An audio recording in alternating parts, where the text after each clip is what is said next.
Cape Verde African തീരത്തെ വെറും 5 ലക്ഷം മാത്രം ജനസംഖ്യയുള്ള ഒരു കൊച്ചു ദ്വീപ് രാഷ്ട്രം. ലോകകപ്പിന് വരുമ്പോൾ അവരെ ആർക്കും അറിയില്ലായിരുന്നു. എന്നാൽ ഇന്ന് മടങ്ങുമ്പോൾ ലോകമെമ്പാടുമുള്ള ദശലക്ഷക്കണക്കിന് ഫുട്ബോൾ പ്രേമികളുടെ നെഞ്ചിലാണ് ഈ നീലസ്രാവുകൾ കൂടുകൂട്ടിയിരിക്കുന്നത്. നിലവിലെ ലോക ചാമ്പ്യന്മാരായ അർജന്റീനയെ അധിക സമയം വരെ വിറപ്പിച്ചുകൊണ്ട് നെഞ്ചു വിരിച്ചാണ് കേപ്പ് വെർദെ ഇത്തവണ കളം വിടുന്നത്.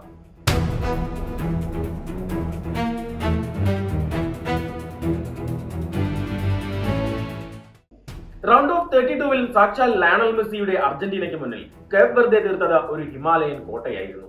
ഗോൾ വലയ്ക്ക് മുന്നിൽ കാവൽ നിന്ന ആ 40-കാരൻ വെറ്ററൻ ഗോൾ കീപ്പർ ബോസിൻഹ ഇത്തവണ അർജന്റീനയുടെ 8 അസാധ്യ ഗോൾ ശ്രമങ്ങളാണ് തട്ടിയകറ്റിയത്. അതിൽ മെസ്സിയുടെ 2 മാന്ത്രിക ഫ്രീകിക്കുകളും ഉൾപ്പെടുന്നു.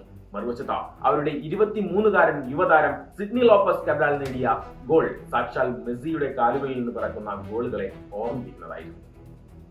ഈ ലോകകപ്പിൽ അവർ കളിച്ച 4 മത്സരങ്ങളിലും നിശ്ചിത 90 മിനിറ്റും അവസാനിക്കുമ്പോഴും എതിരാളികൾക്കൊപ്പമായിരുന്നു ഇവർ. സ്പെയിനെയും ഉറുഗ്വേയെയും സൗദിയെയും സമനിലയിൽ കൂട്ടിയ ചരിത്രം. അധിക സമയത്ത് നിർഭാഗ്യവശാൽ വഴങ്ങിയ ഒരു ഓൺ ഗോളിലാണ് അർജന്റീന വിജയം ഉറപ്പിച്ചത്. മത്സരശേഷം അവരുടെ സെന്റർ ബാക്ക് റോബർട്ടോ പിക്കോലോപ്പസ് വികാരാധീനായി പറഞ്ഞ വാചകം ഫുട്ബോൾ ലോകത്തിന്റെ കണ്ണു തുറപ്പിക്കുന്നതാണ്. കേപ്പ് വെർദെ എവിടെയാണെന്ന് ഇനി ആരും ചോദിക്കില്ല. ലോകഭൂപടത്തിൽ ഞങ്ങൾ എവിടെയുണ്ടെന്ന് ഇപ്പോൾ എല്ലാവർക്കും അറിയാം. യോഗ്യത റൗണ്ടിലെ 10 മത്സരങ്ങളിൽ ഒരേ ഒരു തോൽവി മാത്രം വഴങ്ങി ലോകകപ്പിനെത്തിയ ഈ ടീമിലെ 11 കളിക്കാരും 30 വയസ്സിന് മുകളിലുള്ളവരാണ്. പ്രായത്തെ വെല്ലുന്ന പോരാട്ട വീര്യവുമായി അവർ സൃഷ്ടിച്ച ഈ അത്ഭുതം വെറുതെയാവില്ല. ലോകത്തിന്റെ വിവിധ ഭാഗങ്ങളിലുള്ള കേപ്പ് വെർദെ വംശജരായ യുവതാരങ്ങൾക്ക് തങ്ങളുടെ മാതൃരാജ്യത്തിന്റെ ജേഴ്സി അണിയാൻ ഇതൊരു വലിയ പ്രചോദനമാകും.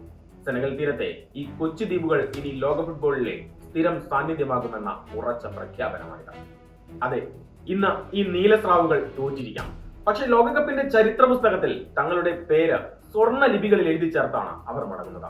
കേപ്പ് വെർദെ, നിങ്ങൾ തോറ്റെങ്കിലും ഫുട്ബോൾ പ്രേമികളുടെ ഹൃദയം ജയിച്ചാണ് മടങ്ങുന്നത്.